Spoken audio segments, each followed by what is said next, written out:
ఇక్షు సముద్ర విషయాన్ని సుగ్రీవుడు వినతుడికి చెప్తున్నాడు. ఆ ఇక్షు సముద్ర తీరంలో చాలామంది రాక్షసులు ఉంటారు కనుక చాలా జాగ్రత్తగా ఉండాలి మీరు. ఆ ఇక్షు సముద్ర తీరంలో ఉండేటువంటి రాక్షసులు ఎలా ఉంటారు అంటే, బ్రహ్మదేవుడి వల్ల వరాలు పొందున్నారు. వాళ్ళు ఎలా పొందున్నారు అంటే, బ్రహ్మదేవుడిని గురించి తపస్సు చేశారు వాళ్ళు. బ్రహ్మ ప్రత్యక్షమైన ఆయన మీకేం వరం కావాలంటే వరం ఇచ్చేంత గొప్ప తపస్సు చేసినందువల్ల బ్రహ్మదేవుడికి ఈక తప్పడం లేదు. ఆయన ఏమన్నారంటే, వీళ్ళు విచిత్రమైన కోరికలు కోరుతారనమాట. మాకు ఎవరైనా శత్రువులున్నా, ఎవరినైనా మేము ఎదురుగా పోయి భయపెడితే వాళ్ళు వెళ్ళిపోవడమో, లేకుంటే మాకు దొరకకుండా పోవడమో, మమ్మల్ని చూసి పారిపోవడమో ఏదో జరుగుతుంది. అలా వద్దు. ఎవరైనా సరే ఈ ఇక్షు సముద్రం మీద ప్రయాణిస్తే, లేదు అడవిలో నడిచిన వాళ్ళ నీడ పడుతుంది చూసావా బ్రహ్మదేవ, ఆ నీడను పట్టుకొని మేము లాగితే వాడు వచ్చేయాలి మా దగ్గర. ఇటువంటి కోరికలు ఎంత నాలెడ్జ్, ఎంత జాగ్రత్తగా అడుగుతున్నారో చూడండి. ఆ నీడను పట్టుకుంటే ఎవరు కనుక్కోలేరు కదా, కాబట్టి ఆ నీడను పట్టుకొని లాగితే వాళ్ళు నా దగ్గరికి వచ్చేస్తే వాళ్ళ శరీరాలు మేము తినేస్తాము, మాకు ఆహారంగా ఉంటుందని కోరుకున్నారు. సుగ్రీవుడు చెప్తున్నాడు వినతుడితో,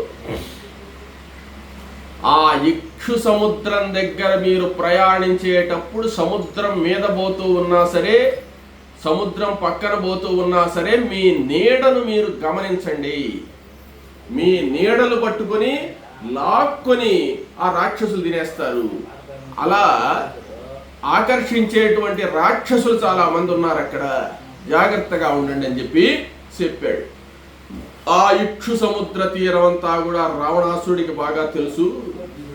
రావణాసురుడు సీతను అక్కడైనా పెట్టుండొచ్చు, అక్కడికైతే ఎవరు రారు కదా అని చెప్పి. కాబట్టి జాగ్రత్తగా మిమ్మల్ని మీరు రక్షించుకుంటూ సీతను ఆ ప్రాంతాల్లో వెతకండి. తరువాత ఆ ఇక్షు సముద్రాన్ని దాటి వెళ్ళిన తరువాత మధు సముద్రము అనేటువంటిది వస్తుంది నాయన. మధు సముద్రము అంటే తేనె సముద్రము. తేనె అంటే ఆ సముద్రంలో తేనె ఉండదు, తేనెతో సమానమైన తీపి కలిగినటువంటి జలం ఉంటుంది. అక్కడ భయంకరమైనటువంటి ఆ సముద్రాన్ని మీరు సముద్రం దగ్గరికి వెళితే అక్కడ భయంకరమైనటువంటి కొండబూరగ చెట్టు ఒకటి ఉంది. శాల్మలి వృక్షం చాలా పెద్దది. ఆ శాల్మలి వృక్షం ఉన్నందువలనే దాన్ని శాల్మిలి ద్వీపము అని పిలుస్తారు. కొండబూరగ చెట్టుకు శాల్మిలి వృక్షం అని పేరు. కాబట్టి ఆ శాల్మిలి ద్వీపానికి మీరు వెళ్ళిన తర్వాత అక్కడ ఉండేది మాత్రం మధు సముద్రం అని గుర్తుపెట్టుకోండి. భయంకరమైనటువంటి ఆ సముద్ర తీరంలో చాలా భయంకరమైనటువంటి అరణ్యం కూడా ఉన్నది. ఈ శాల్మిలి వృక్షం ఉన్నది అక్కడ ఆ ద్వీపంలో. ఆ ద్వీపంలో శాల్మిలి వృక్షం ఉన్నందువల్ల ఆ ద్వీపానికంతా కూడా శాల్మిలి ద్వీపం అని పేరు. ఆ ద్వీపంలోకి మీరు వెళ్ళిన తర్వాత చుట్టూ మధు సముద్రము, మధ్యలో ద్వీపము, ఆ ద్వీపం మధ్యలో పెద్ద బూరుగు చెట్టు. అక్కడ గృహాన్ని ఏర్పరచుకొని గరుత్మంతుడు ఉన్నాడు. గరుత్మంతుడి యొక్క ఇల్లు ఎక్కడుందయ్యా అంటే శాల్మిలి ద్వీపంలో ఉందని ఆయన చెప్పాడు. ఆ గృహాన్ని కూడా మీరు చూడొచ్చు, ఆ గరుత్మంతుడి గృహాన్ని కూడా మీరు చూడొచ్చు అక్కడ అని చెప్పాడు. అక్కడ ఆ శాల్మిలి ద్వీపంలో నానావిధ రూపాలు కలిగినటువంటి మందేహులు అని కొంతమంది రాక్షసులు ఉన్నారు. మందేహారుణే ద్వీపే, అది మందేహారుణులు కలిగినటువంటి ద్వీపం. అదే శాల్మిలి ద్వీపం. అక్కడ మందేహారుణులు అనేటువంటి భయంకరమైనటువంటి పర్వతాకారులు, పర్వతం అంత ఉంటుంది వాళ్ళ ఆకారం ఒక్కొక్కటి. వాళ్ళు ఆ రాక్షసులు అక్కడ ఉండేటువంటి పర్వతాల మీద వృక్షాల మీద నివసిస్తూ ఉంటారు. వృక్షాలైతే వాళ్ళు ఎక్కితే దెబ్బకు విరిగిపోతాయి కాబట్టి పర్వతాల మీదనే ఎక్కువగా ఉంటారు ఈ పర్వతాకారులైనటువంటి రాక్షసులు. వీళ్ళ పని ఏంటంటే ప్రతిరోజు సూర్యుడు ఉదయించేటప్పుడు సూర్యుడిని రానీయకుండా ఆపాలని చెప్పి ఈ మందేహులు అనేటువంటి రాక్షసులు సూర్యోదయం కానీయకుండా అడ్డగిస్తూ ఉంటారు. అంటే సూర్యుడు ఉదయించేటువంటి పర్వతం చాలా దూరంలో ఉంది, వీళ్ళు ఉండేదానికి సూర్యుడు ఉదయించేదానికి చాలా దూరం ఉంది, ఉదయ పర్వతం చాలా దూరం ఉంది. అయినా సూర్యుడు ఆ ఉదయ పర్వతం మీద నుంచి కిరణాలట రాగానే ఈ మందేహులు అనేటువంటి రాక్షసులందరూ కూడా చాలా మంది ఉన్నారు, పర్వతాకారులు పోయి ఆ సూర్యుడి వేడిమి రానియకుండా ఆపుతారు. అప్పుడు సూర్యోదయాత్ పూర్వమే నిద్రలేచి బ్రాహ్మణులు గాయత్రి మంత్రాన్ని జపిస్తారు సంధ్యావందనం చేసుకొని. ఈ గాయత్రి మంత్రాన్ని ఎప్పుడైతే జపించారో ఈ గాయత్రి మంత్ర ప్రభావం వల్ల మందేహులు అనేటువంటి రాక్షసులందరూ సూర్యోదయానికి ముందు చేసేటువంటి ప్రయత్నం అంతా విఫలమై గాయత్రి మంత్ర ప్రభావం వల్ల అందరూ స్పృహ తప్పి ఆ నీళ్ళలో పడిపోతారు, సముద్రంలో పడిపోతారు. సముద్రంలో పడిపోగానే సూర్యుడు పైకి వచ్చేస్తాడు. సూర్యుడికి ఇంకా అడ్డగించే వాళ్ళు లేరు కదా. అందువల్లే మనకు సూర్యోదయం అవుతుంది అంటే చూడండి, సూర్యుడు మనకు దగ్గరలోనే ఉదయించినట్టు అనిపిస్తుంటుంది, కానీ సూర్యుడు ఉదయించేది ఎక్కడో చాలా దూరంలో. ఆ సూర్యుడు మనకు కనపడబోయే ముందు మందేహులు అనేటువంటి రాక్షసులు అడ్డగిస్తారు, మనకు వెళ్తూ రానియకుండా. ఎప్పుడైతే బ్రాహ్మణోత్తములందరూ సంధ్యావందనం చేశారో, ఒక్క బ్రాహ్మణోత్తములే కాదు అందరికీ కూడా సంధ్యావందనం ఉంది. వైశ్యులకు కానీ క్షత్రియులకు కానీ స్త్రీలకు కూడా పూర్వం సంధ్యావందనం ఉండింది. ఇప్పుడు ఎవరు వార్చడం లేదు, ఆ వార్చాల్సినటువంటి వాళ్ళే వార్చడం లేదు, ఇంకా పురుషులే వార్చడం లేదు, స్త్రీలేం వారుస్తారు. కాబట్టి ఆ సంధ్యావందనం చేయగానే ఇక్కడ ఎప్పుడైతే గాయత్రి మంత్ర జపం చేసి సూర్య నమస్కారం చేశారో ఈ మంత్ర ప్రభావం వల్ల ఆ రాక్షసులందరూ కూడా సముద్రంలో పడిపోతారు. పడిపోయిన తర్వాత ఆ నీళ్లలో చల్లగా పడిపోయిన తర్వాత సూర్యోదయం అవుతుందన్నమాట. సూర్యోదయం కాగానే వాళ్ళు ఏం చేస్తారంటే సూర్యుడి యొక్క ఎండ వస్తుంది, ఎండ వచ్చేటప్పటికి మళ్ళీ ఎండకు తట్టుకోలేరు వాళ్ళు. ఆ ఎండకు తట్టుకోలేక పరిగెత్తి వెళ్ళిపోయి మళ్ళీ పర్వతాల్లో దాముకొని ఉంటారు అనమాట. ఆ సూర్యుడి వేడిమికి తట్టుకునే శరీరాలు కాదవి. పర్వతాల దగ్గర దాముకొని మళ్ళీ సూర్యాస్తమయం అయిపోయిన తర్వాత మళ్ళా సూర్యోదయం కాబోయేటప్పుడు సూర్యుడిని రాకుండా చెయ్యాలని చెప్పి మళ్ళీ పోతారు వీళ్ళు. మళ్ళీ పోగానే మళ్ళీ వీళ్ళు గాయత్రి జపం చేయంగానే ప్రతిరోజు సంధ్యావందనం చేసే దానికి అన్నమాట. చేయంగానే ఈ రాక్షసులు వెళ్ళిపోయి సూర్యోదయం అవుతుందను. అది సూర్యోపాసన చేసేటువంటి దాని యొక్క ప్రభావము. లేకపోతే ఎవరు సంధ్యావందనాలు చేయకుండా కానీ ఉంటే సూర్యోదయమే కాదు, కానీ వాళ్ళు. ఒక ఆయన అన్నాడు, అవుతుందో కాదో ఒక్కసారి అందరూ సంధ్యావందనం ఆపేస్తే అన్నాడు. ఆపేస్తే అంటే సిద్ధంగా కొంతమంది సంధ్యావందనం ఎప్పుడెప్పుడు ఆపేస్తామా అని ఉంటారు, వాళ్ళు ఆపాల్సిందే. కానీ మహానుభావులుగా ఉండేటువంటి వాళ్ళు సంధ్యావందనం అన్నమన్నా మానేస్తారు కానీ సంధ్య మానేరు. అటువంటి మహనీయులు ఉన్నారు. అటువంటి మహనీయుల్లో ఏ ఒక్కడు సంధ్యావందనం వార్చినా కానీ మందేహారులు పడిపోతారు అన్నమాట.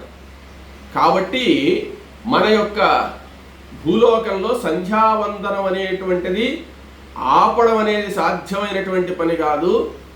ఏ యుగంలో అయినా కానీ సంధ్యావందనం ఎక్కడో ఒక చోట ఏ ఋష్యాదులు ఎవరో ఒకరు ప్రతిరోజు సంధ్య వార్చే వాళ్ళు ఉంటారు.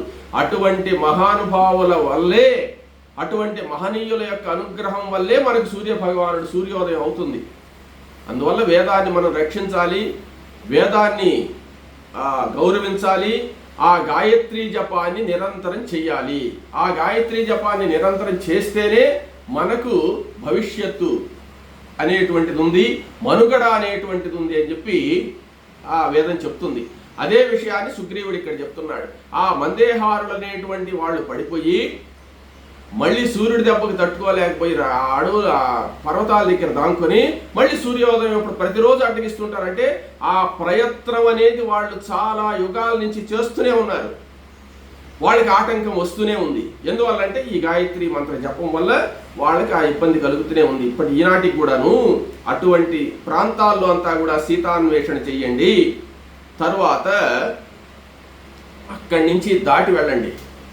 ఆ మందేహారులందరినీ కూడా చూడండి. మీరు గరుత్మంతుడి యొక్క గృహాన్ని దర్శనం చేసుకోండి. శాల్మలి వృక్షాన్ని చూడండి.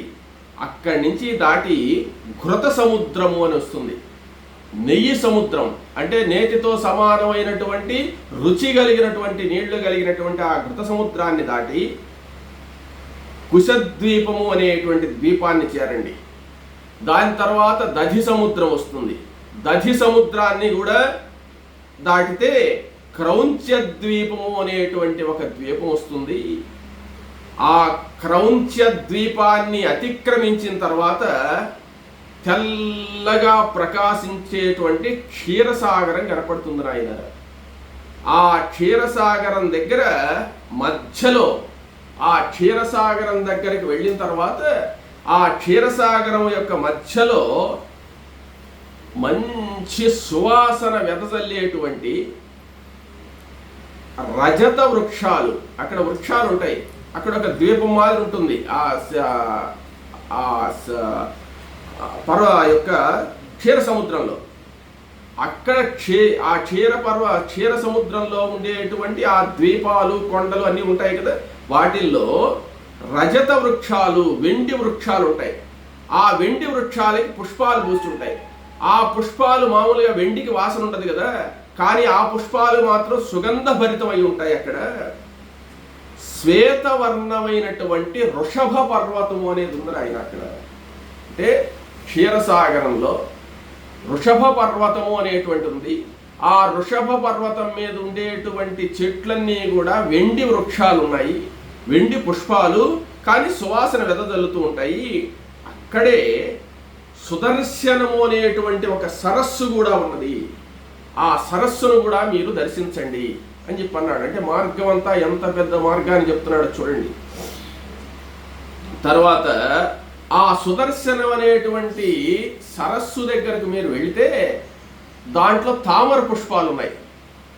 ఆ తామర పుష్పాలు ఎలా ఉంటాయంటే, తామర పువ్వు మాత్రం తెల్ల తామర పువ్వు ఉంటుంది. తెల్ల తామర పువ్వు వెండి తామర పువ్వు అన్నమాట అది. ఆ వెండి తామర పువ్వులో బంగారు కింజల్కాలు, ఆ మధ్యలో ఉండేటువంటి కేసరాలన్నీ కూడా బంగారుతో చేయబడి ఉంటాయి. సువాసన వెదజల్లుతూ ఉంటాయి. ఆ పుష్పాలన్నీ చూడండి. తర్వాత దేవతలు, యక్షులు, కిన్నరులు, కింపురుషులందరూ కూడా ఆ సరస్సు దగ్గరికి వస్తారు. ఆ సరస్సు దగ్గరికి వచ్చి దర్శనం చేసుకుని వెళ్తూ ఉంటారు వాళ్ళు.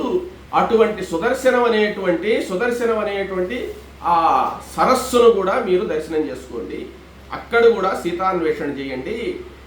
ఆ క్షీర సముద్రం తరువాత క్షీర సముద్రంలో వృషభ పర్వతంలో సుదర్శనం అనే సరస్సు, ఆ సరస్సులో ఉండేటువంటి కమలాలు, వీటన్నిటిని చూసి అక్కడ ఉండే దేవతలందరినీ కూడా చూసి ఆ క్షీర సముద్రాన్ని కూడా దాటండి. దాటిన తర్వాత శుద్ధోదక సముద్రం వస్తుంది. శుద్ధోదక మంచినీళ్ల సముద్రం వస్తుంది.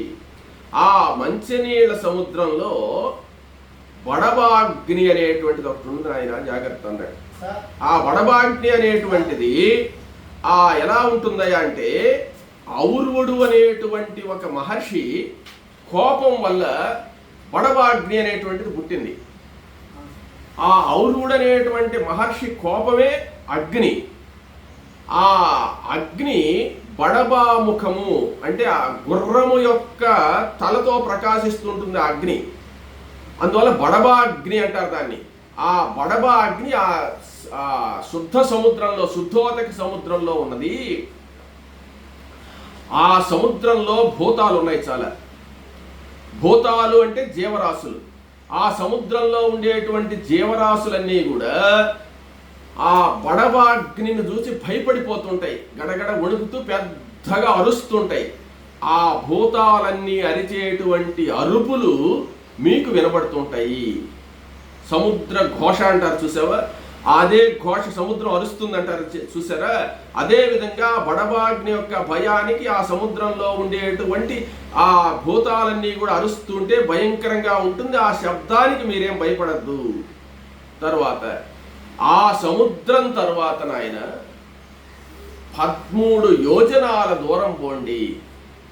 13 యోజనాల దూరం వెళ్ళిన తర్వాత జాతరూప శిలము అనేటువంటి గొప్ప బంగారు పర్వతం కనపడుతుంది.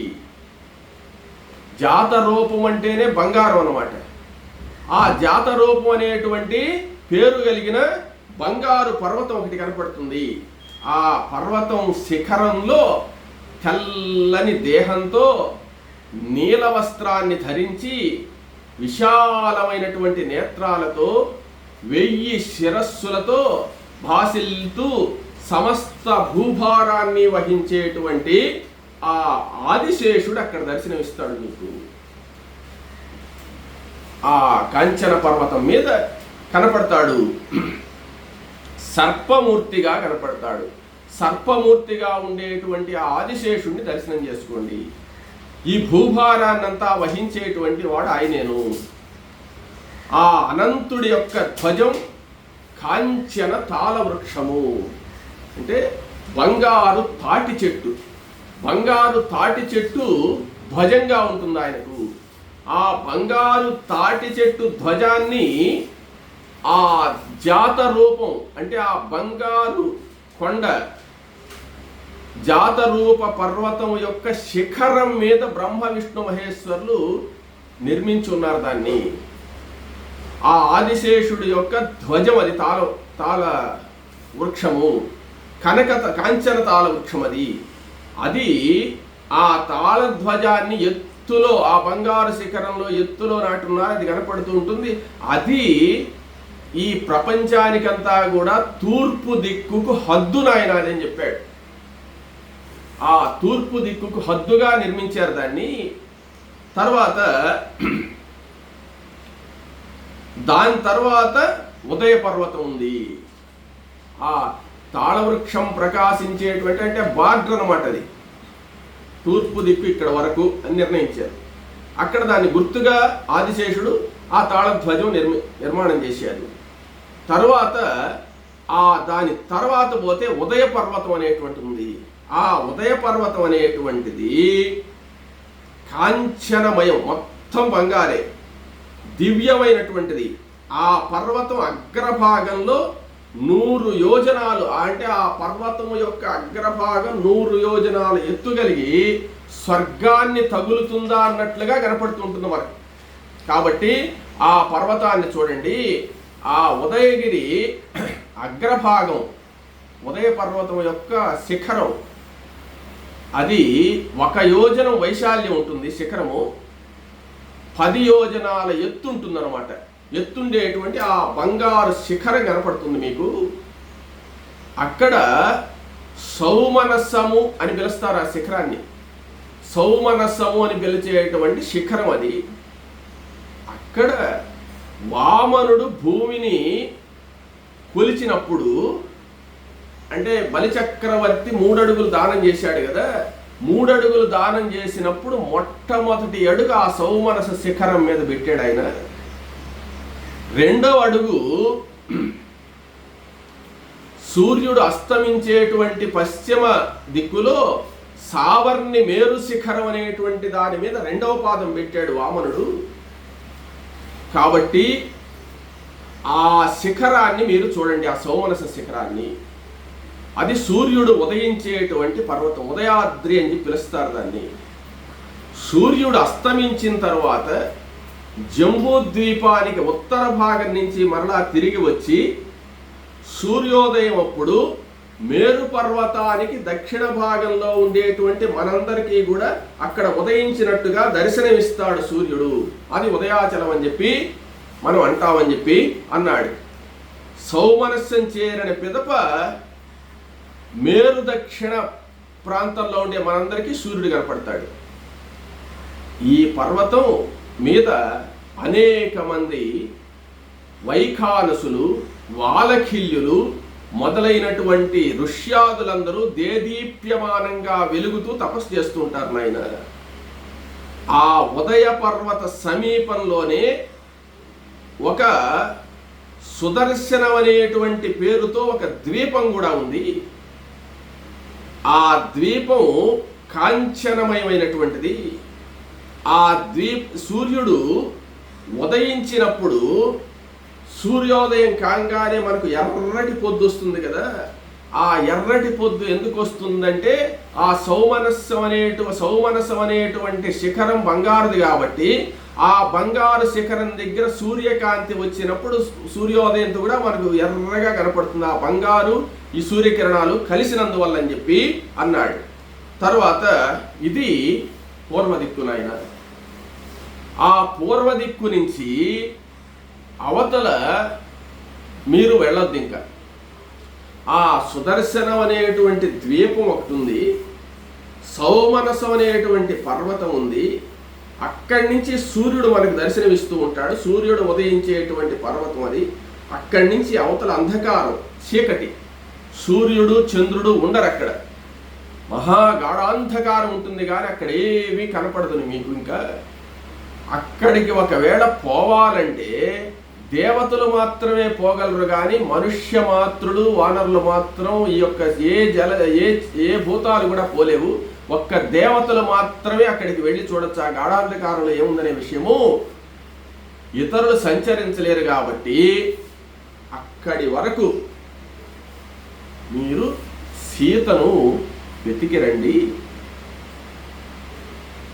ఈ నేను చెప్పినటువంటి ప్రాంతాలే కాకుండా కొన్ని ప్రాంతాలే చెప్పాను నేను. ఇంకా కూడా ఉండేటువంటి అడవులు, వనాలు, గుహలు మీకు కనిపించినవన్నీ కూడా వెతకండి. వెతికి నెల రోజుల లోపల వచ్చేయాలి. మీరు వెతుక్కుంటూ సంవత్సరాలు కాలాలు వెతికితే కాదు, ఒక్క నెల మాత్రమే. 30 రోజుల లోపల మీరు ఇక్కడికి వచ్చేసేయాలి. నెల పూర్తయ్యే లోపల నెలకు మించరాదు. నెలకు మించిందంటే మాత్రం మరణశిక్ష. మీరు రాకపోతే మరణశిక్ష. కానీ ఇది మొత్తం వెతికి రావాలి అని చెప్పి ఇదంతా కూడా ఇప్పుడు నేను చెప్పబడినటువంటి ప్రాంతం అంతా కూడా దేవేంద్ర పాలితమైనటువంటిది. ఈ దేవేంద్ర పాలితమైనటువంటి ఈ ప్రాంతాన్నంతా కూడా ఈ తూర్పు దిక్కుకంతా కూడా ఇంద్రుడు అధిపతి అని చెప్తారు కదా. ఇప్పుడు నేను చెప్పే ప్రాంతానికంతా కూడా దేవేంద్రుడు అధిపతిగా ఉంటాడు ఆయన. కాబట్టి దేవేంద్రుడు పరిపాలించేటువంటి ఈ భాగాన్నంతా అష్టదిక్పాలకులలో తూర్పు దిక్కు నేను చెప్పాను. ఆ తూర్పు దిక్కుకు నాయకుడు దేవేంద్రుడు. ఈ ప్రాంతాన్నంతా కూడా మీరు పరిపాలించాలి. అంటే అష్టదిక్పాలకుల్లో ఉత్తర దిక్కు కుబేరుడు, పశ్చిమ దిక్కు వరుణుడు, దక్షిణం యముడు అని చెప్తున్నారు. ఇప్పుడు తూర్పు దిక్కునంతా కూడా నేను మీకు వివరించాను.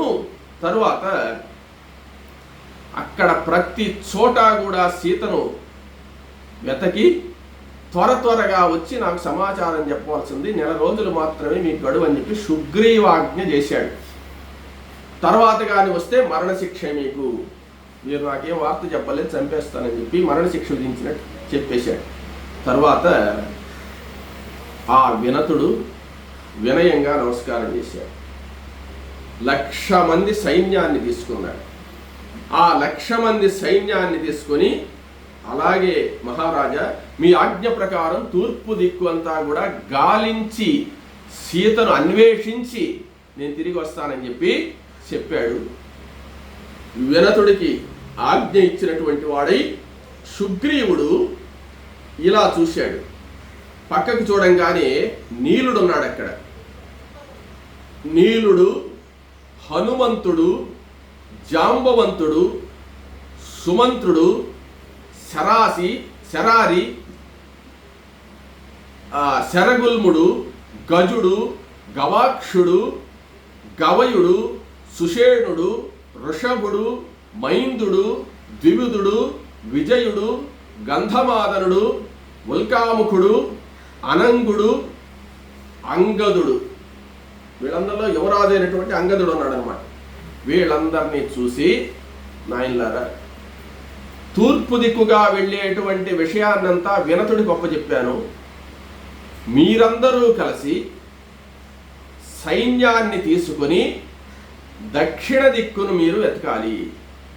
దక్షిణ దిక్కులో మీరు ఏ ఏ ప్రాంతాల్లో సీతాన్వేషణ చెయ్యాలో చెప్తాను, వివరంగా వినండి అని చెప్పి ఆ సుగ్రీవుడు వీళ్ళందరినీ సమావేశపరచి దక్షిణ భాగంలో ఏ ఏ ప్రాంతాల్లో వెతకాలనేటువంటి విషయాన్ని వీళ్ళకి చెప్పబోతున్నాడు.